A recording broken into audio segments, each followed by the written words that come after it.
Hello, everybody. We are going to talk about our refrigeration manifold gauge sets today. Just the basics. Okay, so this is our typical two-valve refrigeration manifold gauge set. We have two valves, one on each end, and they are they tie in the blue hose to the middle hose, which is the yellow hose here. And we only use these valves if we're adding or removing refrigerant.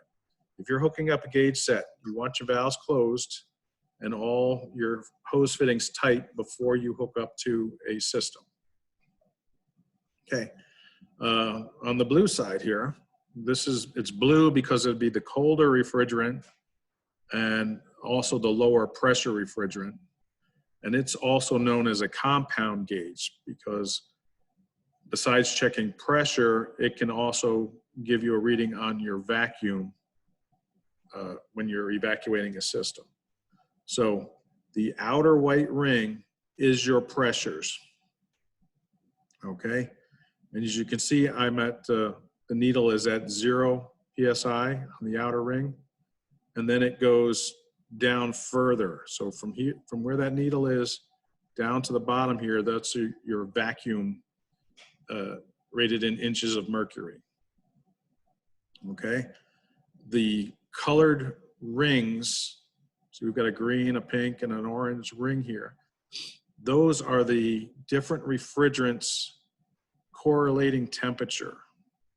So we use different refrigerants for different purposes and to maintain different temperatures, like an air conditioner versus a freezer. We use a different refrigerant because they boil and condense at the temperatures that we need them to do that at. So this tells me at a given pressure, what the temperature of that refrigerant is. So here we have, you can see that it's 100 PSI for the 100. So if you look down to the green ring, that is equal to 60 degrees Fahrenheit for the green ring. And that would be for R22. The pink one is for 410A, and that's one of the newer refrigerants for air conditioning. So at the same 100 pounds of pressure, we're only about 34 degrees with a 410A system. The orange is a different refrigerant. It's 404A, and that's more used for refrigerators.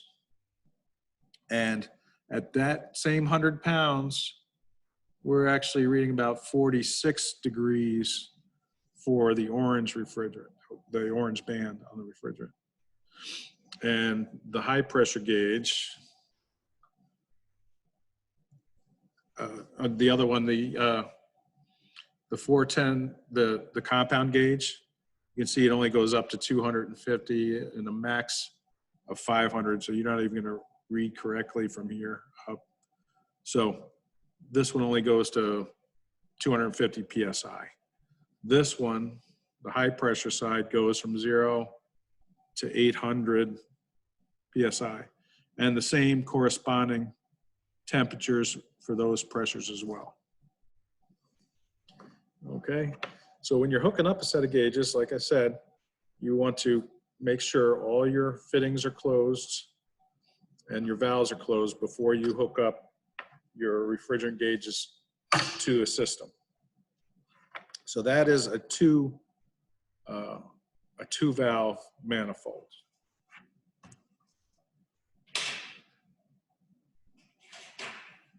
We also have a 4-valve manifold. And having that extra hose is handy because you can have a vacuum pump and a refrigeration bottle both hooked up in addition to your red and blue going to your system. So again, we have the same refrigeration gauges. And like I said, there's a different manufacturer, does different way they do these have the same exact temperatures. For this outer one here, now our, the outer ring again is our pressure. So like that's 400 there. This white one with the green writing is the R22, pink is 410A, and then the orange writing is 404A. One of the other things I didn't check, tell you, so again, on the compound gauge from 0 to the 30 in the green area is my vacuum. So when you're hooking up, again, you've got a red hose, a blue hose, and the ones on the ends are and they color coded the handles as well. There's a red handle for the red hose. There's the blue handle for the blue hose. We have 2 yellows, and one is bigger. This one, you can see this is a 3/8. These are, all the rest of these hoses are 1/4 inch fittings. This one has a 3/8 fitting. And they do make bigger hoses and bigger fittings for larger equipment. So big one you would use to hook up to your vacuum gauge to help evacuate the system faster. Or you'd hook it up to your vacuum pump, sorry. And the other one you could hook up to your refrigeration bottle to be adding the refrigerant. Or we can also use these for recovering, and the bigger hoses speeds up the recovery process as well. So on the 2-valve gauge set, the ones, it accesses directly to that yellow hose when you only have 3 hoses. So on this one, we want to do, you have to open up 2 valves. So you open up the one for your hose, the blue hose, and then if I had my refrigeration bottle hooked up to this one, I would have to open up this one as well. And you can use these valves to throttle the amount of refrigerant that you're feeding in to a system.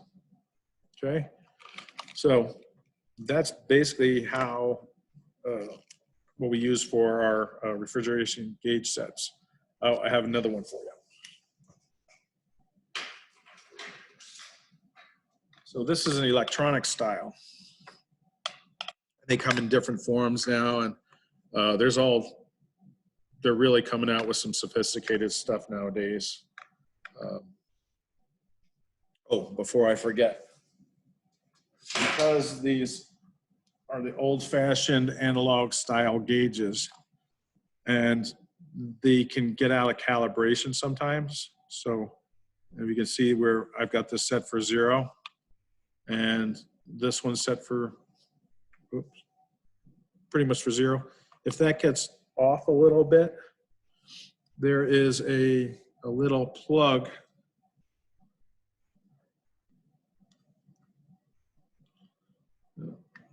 see that there. I just took that out. And here's an adjustment, a calibration screw. So you can adjust your needle. If it's not exactly on 0, you can calibrate that. And not all of them have that. They all have adjustment screws, but not all of them have a little window that you can stick your screwdriver through. The other ones, you just unscrew the face of it.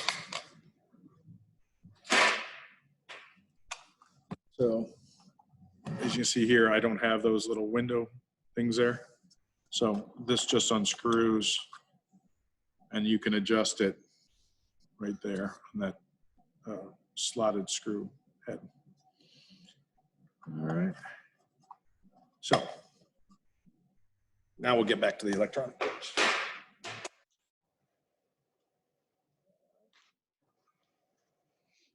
Electronic gauges.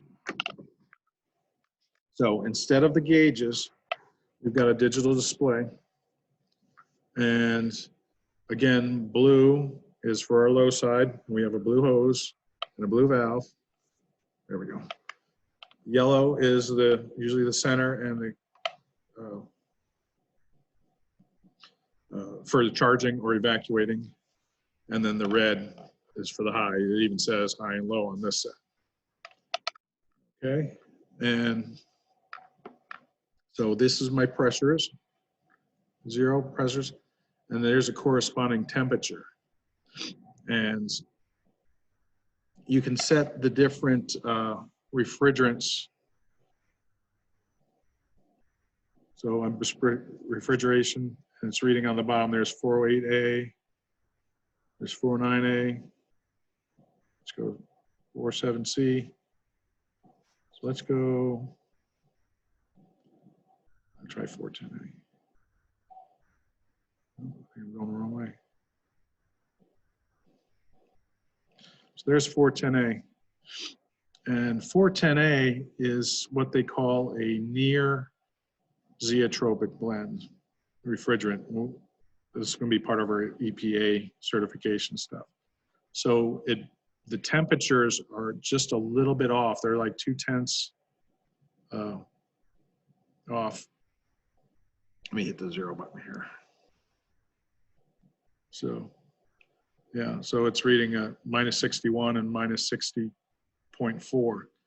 So they have what they call a temperature glide, and you're okay with a near zeotropic because that it's almost exactly the same.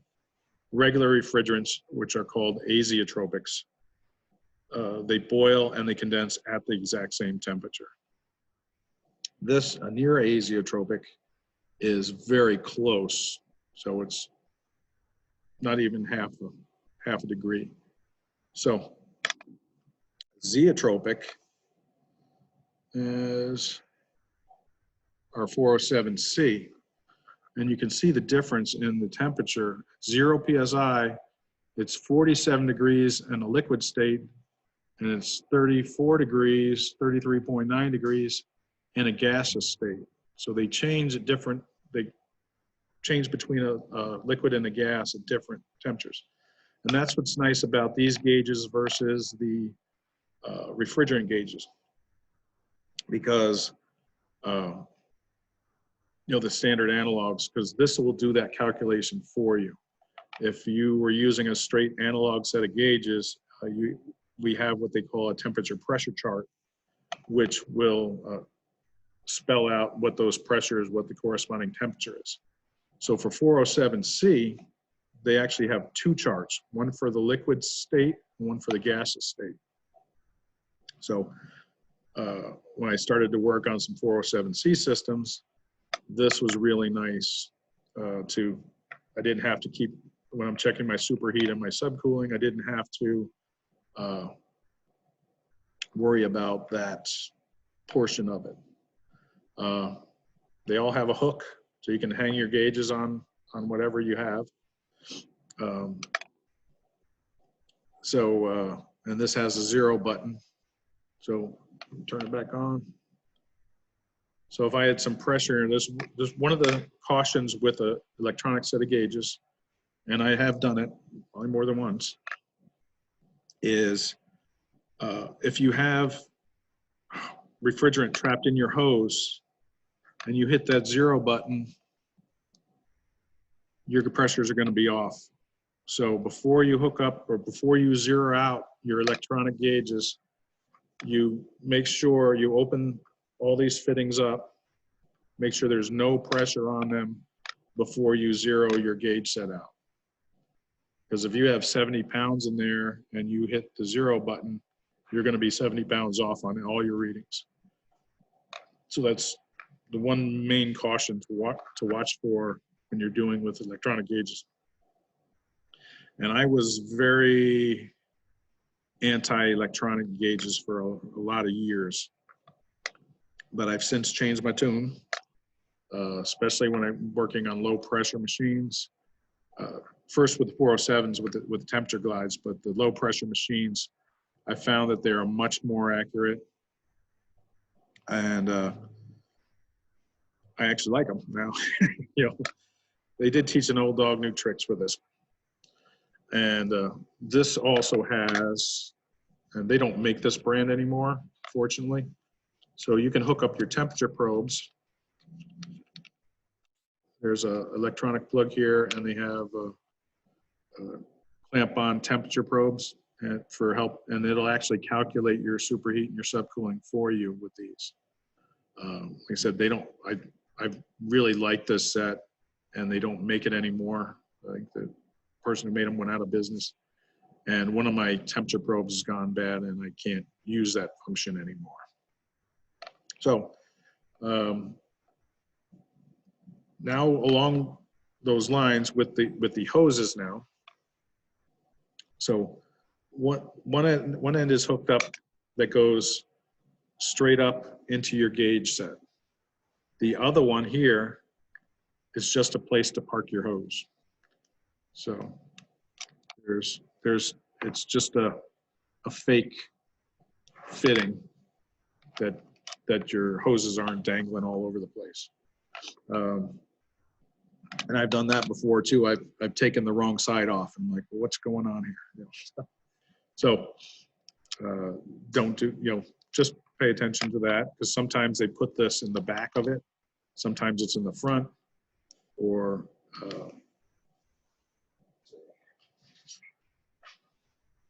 see this one,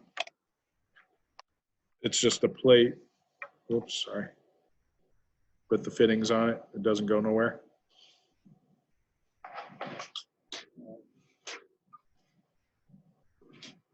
This one, their fittings on the back. They look like real fittings, but they don't go anywhere. So, hoses. According to the EPA, we have to use low loss fittings is what they call them. This is a low loss fitting. So here's my straight hose. So you can use either a low loss fitting, or you can use a fitting with a valve on it. And you hook this up to your regular hose. And this has a Schrader core inside of there. So that depresses depresses your Schrader core. So that's the thing that pushes in your Schrader core valve to access the refrigerant. And you close your valve here, and so the only refrigerant you're going to lose is right through here. So a normal hose hooks up to that, and you see the normal hose connection here with the core depressor. And this one, we have a quick connect fitting built into the hose itself. And you can see how that one's a little longer.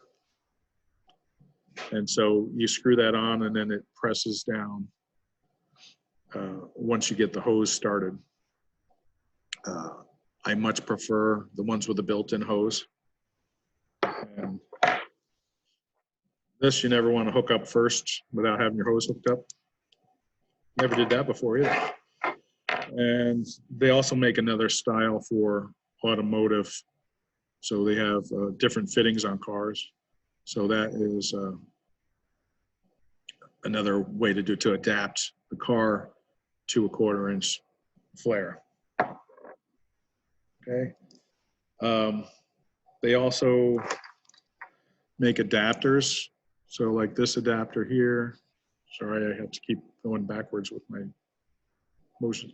So this is a 5/16 diameter that adapts to a 1/4. And this doesn't have the quick connect fitting in it. It just has a core depressor. So this 5/16 are used for hooking up to a mini split system. So there's some adapters for that as well. So I've got a whole box of different adapters for different situations, different hose sizes, and you'll build up over the years, you'll build up a collection of the different sizes as you find you need them.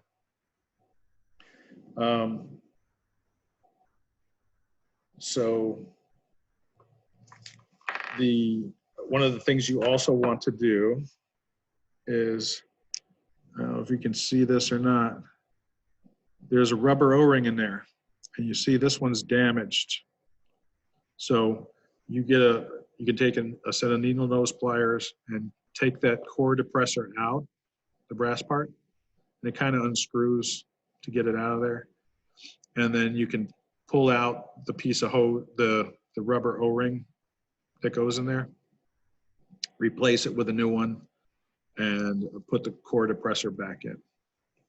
So, and they sell replacements of the depressors and the O-rings, and I don't know if it's like a gasket. It's kind of tubular. And the quick connect fittings have actual O-rings down deep inside there. And they can be damaged and can be replaced as well. As long as you make sure you get the right hose for the right manufacturer for the right fittings, because some of them are slightly different. Hose pressure ratings. With the introduction of the 410A with the higher pressures, prior to that, the gauge sets, sometimes the gauge sets themselves and the hoses were only good to like 500 pounds. So now we need 800 pounds working pressure, and it's stamped right on the hoses here. I'm just trying to find it for you. So you can see that 4,000 PSI burst pressure, 800 PSI WP is working pressure, made in the USA. And so you want to make sure, especially if you're working on a 410A system, that you've got the correct hose. If you got bought an old set, it was your dad's, or you found one in a garage sale or a pawn shop or something, you want to check those hose sizes and you want to check all those gaskets that everything works. And I think if there's anything I missed here. I think we're gonna call that a wrap. And thanks for joining me, and have a good day.